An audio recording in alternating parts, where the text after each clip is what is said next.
2 tahun lebih ini, isu nasab itu masuk ke lorong-lorong sosiologis masyarakat umat Islam Indonesia, khususnya kalangan Nahdlatul Ulama. Karena setelah konklusif bahwa nasab Ba'lawi ini bukanlah sebagai keturunan Nabi besar Muhammad SAW, berdasarkan kajian nasab, kajian ilmu sejarah, juga tes DNA mereka yang melenceng kemana-mana, di mana keturunan baginda Nabi telah secara presisi teliti oleh para pakar-pakar DNA bahwa DNA mereka adalah J1, sedangkan Ba'lawi dari berbagai macam sampel yang telah dapat kita unduh di di berbagai macam platform milik perusahaan DNA, bahwa DNA Ba'lawi ini adalah mayoritas J, 90% ya. Jadi ini akan sangat sulit jika Ba'lawi dalam keadaan semacam ini masih mempertahankan diri bahwa mereka ingin diakui sebagai keturunan dari baginda Nabi besar Muhammad SAW, beserta seluruh data dan tren masyarakat yang terus uptrend, ya, di mana masyarakat selain dalam kajian epistemologis bahwa nasab Ba'lawi ini telah terbukti bukan sebagai turun Nabi, juga kajian sosiologis bahwa ada masalah relasi hubungan antara masyarakat kita di level bawah dengan bagaimana Ba'lawi memperlakukan mereka secara spiritual. Nah, jadi saya kira polemik nasab ini akan sama saja seperti tahun 2024 yang akan kita hadapi di tahun 2025 ini, sepanjang Ba'lawi ini masih mengaku sebagai keturunan baginda Nabi besar Muhammad SAW. Dari variabel-variabel yang Ba'lawi dapat gugatan dari masyarakat, baik dari epistemologis melalui kajian DNA, kajian nasab, dan kajian sejarah, maupun dari variabel sosiologis yang masih belum mereka dapat meninggalkan cara-cara masa lalu di mana mereka masih menganggap diri mereka sebagai turun Nabi, masih menganggap kiai-kiai di Nahdlatul Ulama sebagai pengawal-pengawal dari para habaib, masih menganggap bahwa darah mereka lebih mulia, sementara telah jelas bahwa darah mereka bukan darah keturunan Nabi, bukan darah keturunan Arab.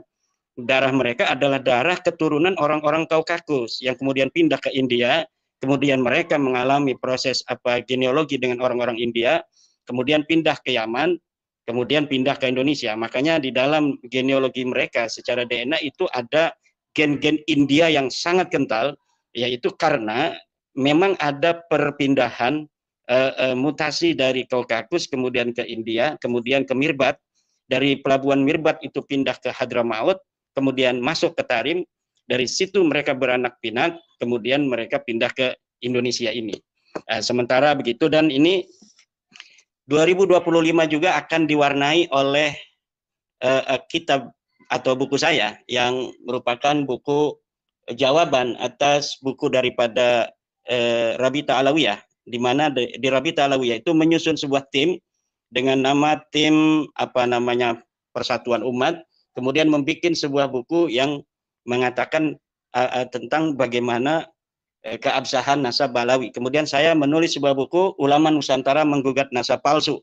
Nah, ini adalah merupakan jawaban konklusif yang saya kira jawaban-jawaban dari Rabita Alawiyah yang tertuang dalam buku terakhir mereka yang ditulis oleh Hanif Alatas CS itu adalah kekuatan terakhir mereka di dalam membela nasab Ba'lawi. Dan telah saya jawab seluruh hal-hal yang sangat signifikan yang ada di dalam buku Hanif Alatas CS itu, ya, di dalam buku saya Ulama Nusantara Menggugat Nasab Palsu ini. Jadi saya kira hal-hal yang dianggap cukup urgen yang ada di dalam buku Hanif Alatas CS itu telah mendapatkan bantahan secara epistemologis di dalam buku saya ini. Maka untuk para akademisi, sangat layak buku ini untuk dikonsumsi sebagai perbendaharaan di dalam bagaimana nanti memberikan sebuah penilaian terhadap polemik nasab yang selama ini terjadi. Misalnya tentang hal-hal yang sangat urgen di dalam buku keabsahan nasab yang ditulis oleh Rabita Alawiyah itu adalah tentang bagaimana buku itu menggugat nama Ahmad bin Isa yang telah saya berikan sebuah narasi berdasarkan data yang saya temukan di dalam kitab At-Tusi, bahwa Ahmad bin Isa pada 234 Hijriah itu berada di kota Suria, di pinggir kota Madinah. Dan kemudian buku Hanif Alatas itu berusaha untuk memberikan antitesis bahwa Ahmad bin Isa yang ada di dalam kitab At-Tusi itu bukanlah Ahmad bin Isa bin Muhammad An-Naqib. Dan itu bantahannya sudah ada di dalam buku saya menggugat nasab palsu ini. Kemudian juga berbagai macam manuskrip-manuskrip yang coba untuk diberikan oleh Hanif Alatas CS, itu semuanya kepalsuannya sudah saya buka di dalam buku ini pula. Berbagai macam kitab-kitab yang telah diinterpolasi, kitab-kitab andalan mereka juga telah saya bantah di dalam buku ini pula. Kemudian tentang kitab nasab yang pertama kali menyebutkan nama Abdullah yang merupakan anak Ahmad bin Isa menurut mereka, yaitu kitab An-Nafa Al-Ambariyah. Di dalam buku menggugat nasab palsu ini pun saya telah ketengahkan bagaimana pendapat ulama tentang kitab An-Nafa Al-Ambariyah, bahwa kitab itu yang ditulis oleh Muhammad Kadim, penulisnya itu laisa min hada sya'ni, tidak termasuk orang-orang yang ahli di dalam bidang ilmu nasab. Sehingga dengan penilaian para ulama ahli nasab bahwa kitab An-Nafa Al-Ambariyah penulisnya Muhammad Kadim 880 itu dianggap laisa min hada sya'ni, dengan itu maka segala apa yang tertuang secara objektif di dalam kitab itu tidak bisa diterima secara kajian ilmu nasab, karena ahlu hadas sya'ni, para ahli-ahli nasab itu tidak mempercayai Muhammad Kadim yang menulis kitab nasab itu, tetapi dia tidak memiliki kredibilitas dan kepakaran di dalam fan ilmu nasab. Kemudian Tuhfatul Talib, kitab kedua yang memberikan yang menulis nasab Alwi bin Ubaid bin Ahmad bin Isa, juga bagaimana nanti di dalam kitab ini pula telah saya ungkap bahwa mereka Ba'lawi ini ditulis di dalam kitab Tuhfatul Talib itu bukan berdasarkan atas referensi kitab nasab yang ada sebelumnya, tetapi berdasarkan ba'dut ta'alik yang ditemukan oleh pengarangnya. Jadi sangat tidak kredibel dan tidak sikoh untuk dijadikan sebuah referensi nasab, di mana sebuah nasab itu haruslah diambil sebuah referensi dari kitab yang syarat kitab itu alla takuna mukhalifatan lil usul, tidak boleh bertentangan dengan kitab-kitab nasab yang sebelumnya. Sementara seluruh kitab setelah abad ke-9 dan ke-10, yaitu Tuhfatul Azhar, kemudian Ar-Raudhul Jali, itu telah terbukti pula sebagian dari kitab itu merupakan kitab palsu, dan sebagiannya lagi adalah kitab yang sangat tidak bisa dipercaya. Kemudian di dalam tulisan-tulisan Hanif Alatas pula mengetengahkan tentang framing bagaimana saya meninggalkan kaidah-kaidah ilmu nasab menurut mereka. Di dalam buku ini pula saya ketengahkan seluruh kaidah-kaidah ahli nasab dan bagaimana relasinya kaidah itu ketika diimplementasikan dengan nasab Balawi. Semuanya dari kaidah-kaidah itu berkesimpulan bahwa nasab Balawi adalah palsu. Silakan nanti para masyarakat akademisi untuk membaca buku saya ini. Kemudian berbagai macam juga narasi yang dibangun bahwa ulama-ulama kita seperti Syekh Nawawi At-Tanara Al-Bantani, kemudian Syekh Hasim Asy'ari, Syekh Soleh Darat, Syekh Khalil Bangkalan mengisbat nasab Balawi. Di dalam buku saya ini pula saya ketengahkan bagaimana bahwa klaim bahwa para ulama Nusantara mengisbat nasab Balawi itu tidak benar.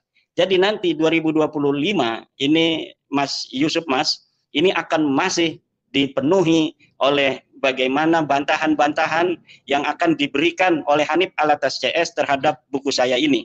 Dan saya berharap mereka bukan hanya berani untuk membantah melalui buku dari kejauhan, tetapi juga saya berharap mereka berani duduk di hadapan para ilmuwan, di hadapan para doktor dan profesor di sebuah kampus untuk bagaimana narasi-narasi yang mereka bangun itu sebenarnya adalah narasi-narasi kosong yang dibangun di atas ruang hampa. Dan saya akan buktikan nanti di hadapan para doktor dan profesor itu yang mempunyai kredibilitas ilmiah di dalam ilmu sejarah dan metodologi penelitian.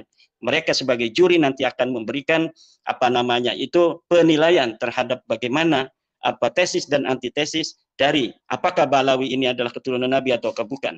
Tesis saya yang menyatakan bahwa Balawi bukanlah keturunan Nabi itu dibangun berdasarkan data-data yang kuat, yang data itu menurut saya adalah data final yang sulit untuk dibantah kecuali dengan kedustaan gitu. Nah, itu juga nanti 2025 akan dipenuhi dengan penolakan-penolakan masyarakat terhadap klan-klan Ba'alwi.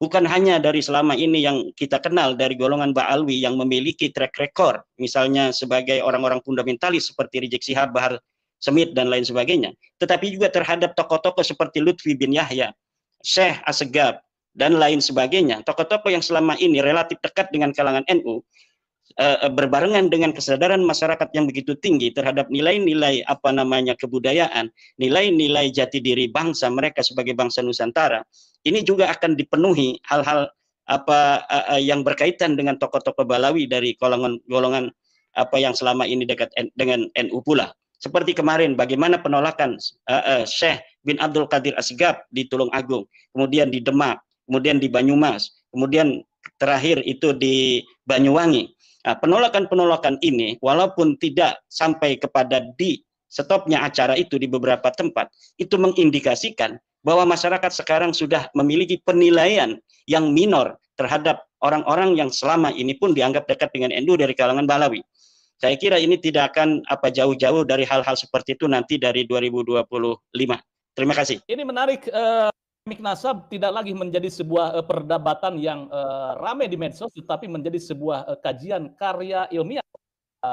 Dan harus diapresiasi bahwa dialektika di sinilah membuat sebuah hasanah pemikiran keislaman. Baik, Kiai, buku yang Hanif Alatas CS di situ ada tentang menjawab, kalau tidak salah, mengkritisi tentang kesesatan Imaduddin. Nah, itu kira-kira jawaban Kiai di sini apa ini? Ya. Jawaban bocorannya. Kesesatan-kesesatan yang Hanif Alatas itu maksud adalah bahwa nasab mereka dibatalkan oleh saya. Menurut mereka, pembatalan nasab Balawi itu adalah sebuah kesesatan. Dan menurut saya, pembatalan nasab Balawi berdasarkan data-data secara ilmu nasab dan sejarah itu merupakan amar ma'ruf nahi mungkar. Agar orang-orang semacam Balawi dan kelompoknya yang mengaku sebagai keturunan baginda Nabi tanpa terkonfirmasi oleh kitab-kitab nasab dan kitab sejarah adalah hal yang sangat memalukan di dalam peradaban keislaman mulai dari 895 Hijriah sampai saat ini. Dan ini harus dihentikan. Itulah yang disebut oleh Hanif Alatas sebagai sebuah kesesatan. Karena persatuan pun menurut Hanif Alatas dengan antara kiai dan para habaib adalah ketika para kiai itu mengakui nasab mereka tanpa syarat. Apabila kiai dan ulama-ulama Nusantara tidak mengakui nasab mereka tanpa syarat, berarti para kiai dan ulama itu tidak menginginkan persatuan. Itulah arti persatuan menurut Ba'alawi, itulah arti kesesatan menurut Ba'alawi. Sesuatu yang didefinisi sendiri kemudian diklaim sebagai sebuah kebenaran yang harus diikuti oleh orang lain. Dan saya kira masanya sudah selesai untuk Balawi semua itu. Dari sisi kajian ilmiah sudah konklusif mereka bukan turun Nabi. Dari sisi sosiologis, masyarakat sekarang sedang menggugat berbagai macam relasi hubungan mereka selama ini dengan Balawi yang menyisakan berbagai macam masalah-masalah yang itu diselesaikan oleh masyarakat sendiri. Itu keluar dari kajian ilmu nasab atau penelitian nasab ini. Siapa sebenarnya Ubaidillah dan putra siapa? Kemarin saya wawancara dengan Kiai dari Madura bahwa ada sebuah kitab yang mengatakan ada nama Ubaidillah yang tersambung ke pendiri dinasti Fatimiyah, yaitu Ubaidah bin Ma'mun kalau tidak salah ya. Apakah di situ juga dibahas ini Kiai? Tidak, saya tidak melihat ke situ. Itu penemuan khusus saudara-saudara saya dari Madura yang dibangun berdasarkan penemuan mereka ya. Tetapi saya sesuai dengan dari awal bahwa memang mereka ini nasabnya nasab cangkokan dari abad 9. Kalau Maimun Al-Qaddah itu terjadi perbedaan pendapat. Ubaid bin Maimun Al-Qaddah itu orang yang ada di masa lalu yang telah membangun peradaban di Mesir. Enak aja Balawi dikasih keturunan orang besar yang membangun peradaban Mesir, yang membangun Al-Azhar. Jadi dinasti Fatimiyah itu adalah dinasti yang membangun peradaban di Mesir, peradaban di Sudan, di Tunisia, di Maroko. Apabila penemuan saudara-saudara saya dari Madura itu benar, itu alangkah luar biasanya walaupun terjadi perbedaan pendapat terkait dengan afiliasi ideologi yang berbeda. Nah, jadi orang-orang yang mempermasalahkan nasab daripada dinasti Fatimiyah itu menurut saya ya terkait hanya karena masalah ideologi sunnah dan syi'i. Jadi bukan terkait dengan esensi sebenarnya dari perdebatan nasab. Toh dari apa namanya itu para kalangan sejarawan ini terjadi perbedaan pendapat sejak masa lalu. Seperti Al-Muqrizi, seorang sejarawan itu mensahihkan nasab Maimun Al-Qaddah. Kemudian Ibnu Khaldun, sejarawan yang sangat terkenal, juga itu mensahihkan nasab Maimun Al-Qaddah. Itu terjadi ikhtilaf. Jadi nasabnya dinasti Fatimiyah itu jatuhnya kepada nasab mukhtalafun fi, nasab yang ikhtilaf. Nah, tetapi nasabnya Ba'lawi ini sama sekali tidak masuk dalam kategori nasab yang mukhtalafun fi. Dia adalah jelas-jelas nasab maudhu'un, nasab yang palsu, dipalsukan, dan saya mengetahui wadi'u, orang yang memalsukannya, kapan dipalsukannya, dipalsukan, dicantolkan kepada siapa, dan kepada siapa sebelum orang yang dicantolkan terakhir ini, Ba'lawi dicantolkan. Sebelumnya itu saya sudah dapat mengetahui. Ya, jadi saya menghargai dari kerja keras saudara-saudara saya dari Madura yang menemukan menurut mereka Al-Jannah di dalam As-Suluk itu telah memberikan kode rahasia bahwa sebenarnya Ba'lawi ini keturunan dari Maimun Al-Qaddah. Itu menurut teman-teman saudara saya dari Madura, tetapi saya belum melihat itu gitu. Ngapain itu Jenderal Dudung datang ke kongresnya PWI? Kira-kira mungkin ada sedikit bocoran itu Kiai Imad. Silakan dulu. Ya. Silakan. Karena PWI ini kan adalah sebuah organisasi, selain untuk mengawal masalah nasab juga adalah merupakan wadah silaturahmi para keturunan-keturunan dari Wali Songo. Nah, kebetulan Pak Dudung ini nasabnya bersambung dengan keluarga kami. Jadi itulah yang membuat kedekatan antara kami, terutama saya dan Kiai Abbas dengan Pak Jenderal Dudung Abdurrahman yang merupakan cucu daripada Sunan Gunung Jati Syarif Hidayatullah. Itu sebenarnya. Selain daripada itu, karena kalau narasinya seperti itu, toh banyak dari keturunan Wali Songo pun yang hari ini belum atau masih ada yang tidak sepakat dengan gerakan kita, yaitu gerakan perjuangan Wali Songo Indonesia. Nah, tentunya selain daripada bahwa Jenderal Dudung merupakan salah satu daripada keturunan Sunan Gunung Jati Syarif Hidayatullah, juga adalah bahwa beliau melihat titik yang sama dengan kami, di mana kita harus menjaga budaya Nusantara, kita harus menjaga persatuan bangsa, kita harus bersama-sama untuk mempertahankan Pancasila, kita harus bersama-sama menjaga Undang-Undang Dasar 45. Keragaman adalah sebuah keniscayaan bagi bangsa Indonesia, bahwa kita memang ada dalam satu negara yaitu Indonesia, tetapi bersamaan dengan itu kita menyadari sesadar-sadarnya bahwa selain umat Islam sebagai mayoritas, ada saudara-saudara kita di sana dari kaum Kristiani, dari orang Buddha, dari Hindu, Konghucu, dan lain sebagainya, yang semuanya harus dijaga, yang semuanya harus ditata harmonisasinya untuk bersama-sama menjaga keutuhan negara kesatuan Republik Indonesia. Jadi disitulah titik persamaan kami, dan sebenarnya bukan hanya Pak Jenderal Dudung, banyak para petinggi-petinggi, para perwira dari kepolisian, dari TNI yang juga memiliki pandangan yang sama dengan kami, dan beliau itu sudah memberikan secara pribadi apresiasi bahwa pemikiran-pemikiran saya tentang ceramah-ceramah di berbagai kesempatan tentang pentingnya menjaga budaya nasional ini adalah merupakan hal yang sangat penting karena merupakan salah satu sendi daripada ketahanan nasional kita sebagai bangsa itu. Itu demikian. Oke, baik. Saya langsung ke Kiai Imad.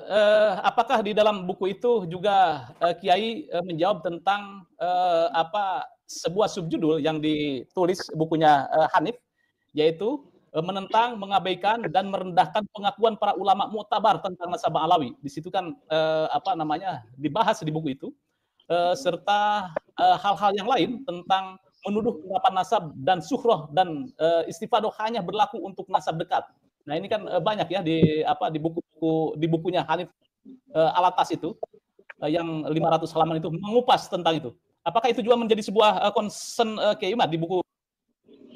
Ya, betul sekali, karena memang andalan daripada kaum Balui hari ini adalah dengan menggerandol kepada ulama-ulama besar yang pernah menulis nasab mereka, seperti Ibnu Hajar Al-Haytami yang pernah menulis sebuah silsilah tasawuf beliau kepada Rasulullah melalui nasab-nasab Balawi dari ayah ke anak, dari ayah ke anak. Dan kemudian juga dari Murtada Az-Zabidi yang katanya menulis kitab Ar-Raddul Jali, yang kemudian telah terbukti bahwa kitab Ar-Raddul Jali itu bukanlah kitab karangan daripada Murtada Az-Zabidi. Khusus mengenai Ibnu Hajar itu di dalam kaidah ilmu nasab, bahwa sebuah riwayat tentang nasab itu tidaklah disebut sebagai pengisbatan nasab sepanjang di dalam pencatatan itu bukan dicatat di dalam kitab nasab dan tidak berdasarkan tahqiqul ansab, tahqiq umudin nasab.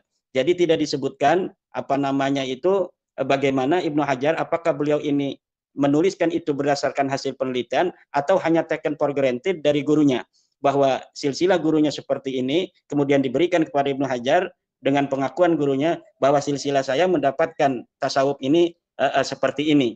Kemudian Ibnu Hajar dengan husnudzon kemudian mencatat di dalam kitabnya yang disebut dengan Sabat Ibnu Hajar itu.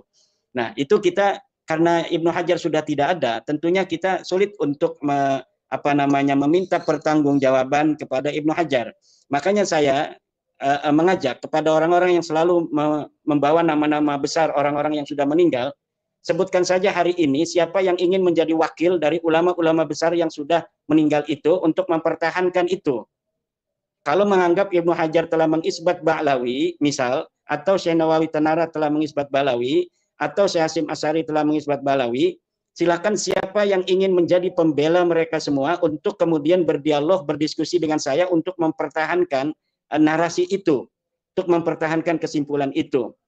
Kalau kita terus-terus berkata tentang Ibnu Hajar telah mengatakan, Imam Murtada Az-Zabidi telah mengatakan, saya sudah selesai untuk menjawabnya bahwa hal itu tidak bisa disebut sebagai pengisbatan nasab.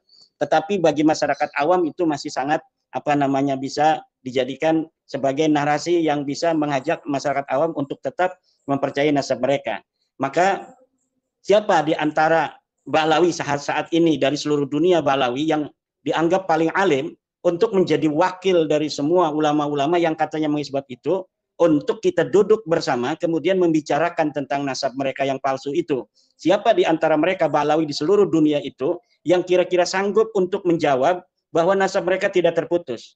Saya mengatakan nasab mereka terputus, mereka bukan turunan Nabi, mereka tidak ada kaitan sama sekali dengan orang Arab, mereka tidak ada kaitan dengan orang Yaman.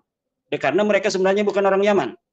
Mereka orang-orang yang datang ke Yaman, ke Hadramaut, ke Kampung Tarim, kemudian beranak pinak di sana pada sekitar abad ke-7, 8, 9. Saya lebih baru ke abad ke-8 Hijriah, walaupun ada beberapa narasi dari Bani Adal yang mengatakan bahwa leluhur mereka itu sudah datang pada abad ke-6 Hijriah. Kan kalau Ba'lawi mengakuinya mereka datang pada abad ke-4 Hijriah, 317 Hijriah mereka sudah datang ke Yaman. Itu tidak bisa dibuktikan oleh narasi-narasi kitab-kitab nasab dan sejarah masa lalu yang hari ini mampu kita baca. Kitab-kitab nasab, kitab sejarah yang ada di abad ke-4 itu ada. Abad ke-3 ada. Abad ke-2 yaitu Ibnu Hisam. Kemudian siapa lagi? Abu Ishaq. Itu sudah ada kitab nasabnya. Kitab sejarahnya maksudnya.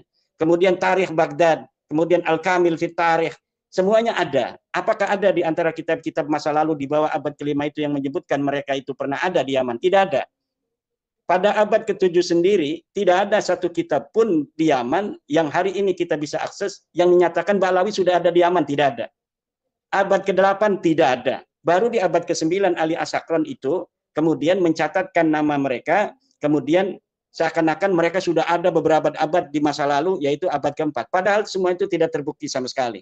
Siapa di antara para ulama Ba'lawi atau Muqib bin Ba'lawi yang mampu untuk menghadirkan sebuah bukti ilmiah berdasarkan kitab atau manuskrip yang bisa kita akses bersama, yang menyatakan bahwa Ba'lawi sudah ada di Yaman pada abad ke-4, ke-5, ke-6, ke-7?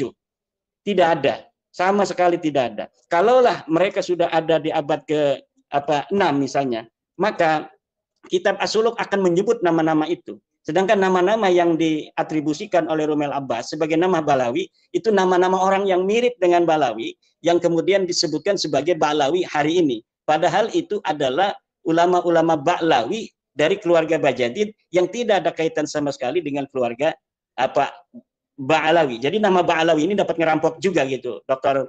Soleh. Jadi nama Ba'lawinya itu dapat merampok, silsilahnya dapat merampok, kemudian sejarahnya dapat mengarang bebas. Faqih muqaddam itu orang yang banyak hari ini berhadarat pada faqih muqaddam, ila hadrati faqih muqaddam, itu hadarat kepada orang yang tidak ada. Itu sama saja dengan orang yang istilahnya itu ngirim pulsa kepada nomor yang sudah tidak ada.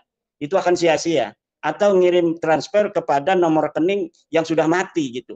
Bukan sudah mati tapi nomor rekening palsu. Jadi belum pernah ada nomor rekening itu di bank, kemudian dia mengirim nomor itu dengan uang, mentransfer uang. Itu tidak akan sampai. Jadi siapa yang dapat bisa membuktikan faqih muqaddam pernah ada di dunia ini pada abad di mana dia itu dikatakan wafat, yaitu 653 Hijriah. Apakah ada kitab yang 653 Hijriah atau sesudahnya beberapa waktu atau ketika dia hidup? Tidak ada sama sekali yang pernah menulis bahwa pernah ada orang bernama faqih muqaddam hidup di alam dunia ini pada masanya. Namanya baru dikonstruksi, dipublikasi pada abad 9, sejarahnya, glorifikasinya, keramatnya, semuanya hanya ada di abad 9. Kisah tentang surat menyurat antara seorang ulama besar namanya Sa'ad ad-Difari dengan faqih muqaddam, itu adalah cerita fiktif, cerita palsu. Sa'ad ad-Difari ini orang asli, ulama besar. Kemudian seakan-akan dia surat menyurat dengan Sa'ad ad-Difari faqih muqaddam ini, kemudian diberikan beberapa catatan bahwa kamu jangan terlalu jadab demikian karena itu bisa dianggap sesat oleh ulama-ulama lain. Kisah ini, perdebatan dialektika antara faqih muqaddam Sa'ad dan Sa'ad ad-Difari adalah kisah fiktif yang tidak bisa untuk dipertanggungjawabkan secara ilmiah. Dia diciptakan pertama kali oleh Ali Asakron, kemudian dikembangkan narasi-narasinya, suratnya disempurnakan oleh Al-Masra'ur Rawi, oleh Al-Ghurrar, kemudian oleh ulama-ulama Ba'lawi setelahnya. Bahkan sudah ada sebuah kajian kayak disertasi begitu di Yaman tentang surat menyurat antara faqih muqaddam dan Sa'ad ad-Difari. Itu semua dilakukan, tidak ada tujuan lain selain untuk menyeakankan bahwa sosok faqih muqaddam pernah ada di dunia ini. Padahal tokoh faqih muqaddam tidak pernah ada di alam dunia ini. Baik, Kiai, salah satu bukunya Hanif Alatas juga menyebutkan referensi bahwa kitab Sajarah Mubarakah adalah problematik. Ini bagaimana Kiai menjawabnya nih? Ya salah lah kalau Hanif Alatas mengatakan kitab Sajarah Mubarakah kitab yang sempurna, tidak problem. Itu salah. Berarti dia udah menyerah. Kalau Hanif Alatas masih mengatakan Sajarah Mubarakah problematis, itu berarti masih ada struggle for life dari dirinya dan Balawi. Dan kita hargai itu. Silakan saja. Makanya saya menantang untuk bisa sama-sama kita bicara tentang Sajarah Mubarakah. Manuskripnya ada di Turki. Jelas dikatakan itu namanya kitab Sajarah Mubarakah. Jelas ditulisnya ada angka tahunnya 597 Hijriah. Yang menulisnya pun Samsuddin itu ada ditulis. Ditulisnya pada tahun sekian ada di situ. Dan hari ini ada di mana? Terupdate ada di Turki, di perpustakaan Sultan As-Salis di sana. Jadi tidak ada yang disembunyikan. Itu semuanya bisa diakses dan bisa ditaruh di meja ilmiah untuk sama-sama kemudian periksa bersama-sama. Tapi kalau dalil-dalilnya Balawi, ada katanya kitab dalam buku Rumel Abbas itu. Footnote-nya ada, footnote-nya di bawah saya baca, dokumen pribadi. Dokumen pribadi itu artinya apa? Artinya bisa ada, bisa tidak, bisa palsu, bisa asli, dan lain sebagainya. Jadi inilah yang sebenarnya terjadi, maka silakan kepada yang sudah punya bukunya Balawi itu, Keabsahan Nasab Balawi, lihat setiap manuskrip tentang bahwa ada di abad ke-7, abad ke-6, Balawi sudah disebut, semuanya dokumen pribadi. Artinya apa dokumen pribadi? Mereka berani berdusta.